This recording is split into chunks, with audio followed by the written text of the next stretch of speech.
Dans le contexte de ton intervention, tu nous situes ça dans le contexte que les équipes, tes adversaires jouent essentiellement en 0,6 de zone. Ne trouves-tu pas, en Pro D2, d'accord, ne trouves-tu pas ça un peu limitant, toi-même, d'attaquer toujours la même défense? Et est-ce que toi, tu t'autorises à être un peu plus imaginatif et à proposer un autre type de défense, à la fois pour ennuyer les autres, qui savent peut-être moins bien les attaquer, et aussi pour mettre de la diversité dans tes séances et continuer à former certains de tes plus jeunes joueurs? Du coup, je te réponds. D'accord. Ok. Mais majorité de l'équipe a des deux. Leur projet défensif principal, c'est 0,6. Beaucoup d'équipes, ils alternent avec les projets en 5 et tout, parce qu'on sait c'est toujours mieux d'avoir deux dispositifs ou deux différents systèmes, justement pour surprendre et essayer de surprendre l'adversaire si un dispositif ne marche pas. Moi, j'alterne entre les deux. Concernant mon équipe, j'utilise 0,6, j'utilise défense en 5 avec différentes intentions. Mais voilà, ça s'est installé. Je pense que les équipes sont plutôt efficaces dans ce dispositif. Et tu sais, à notre niveau, c'est important de gagner. Donc, même si c'est toujours la même chose, si ça permet de gagner, mais on fait ça. Oui, on ne cherche pas à aller plus loin, être imaginatif. Exactement. Mais par contre, moi, des choses qui sont arrivées cette année, ce qui est rare dans des deux, que les équipes ils prenaient les joueurs en strict, ils faisaient une 4-2, mais c'est pas le moment pour perturber et tout, et on se trouvait pas prêt.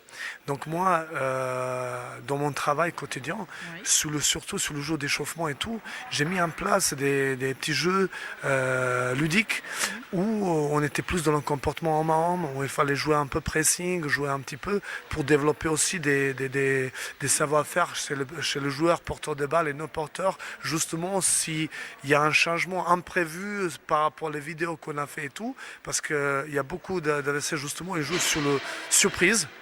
Vous avez jamais vu ça, mais je vous propose au moins pendant 5 minutes pour vous perturber.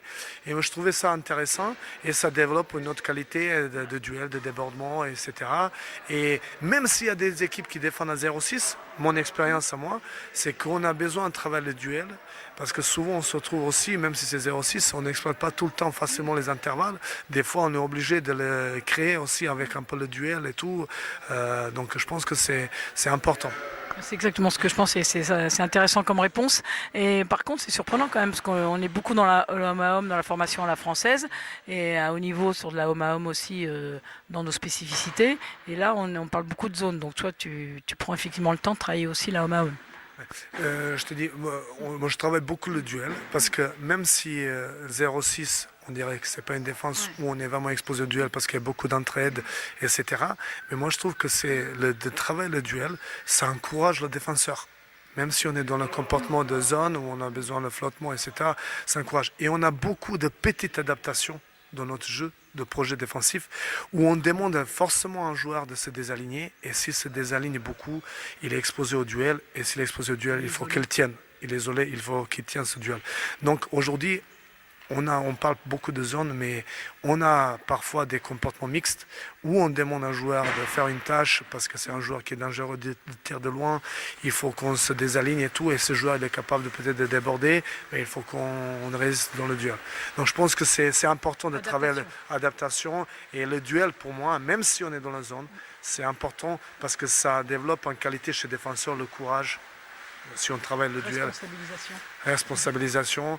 Et puis, pas avoir peur si on se retrouve des fois isolé, même si ce n'est pas le projet, tout d'aller engager le combat avec le porteur de balle.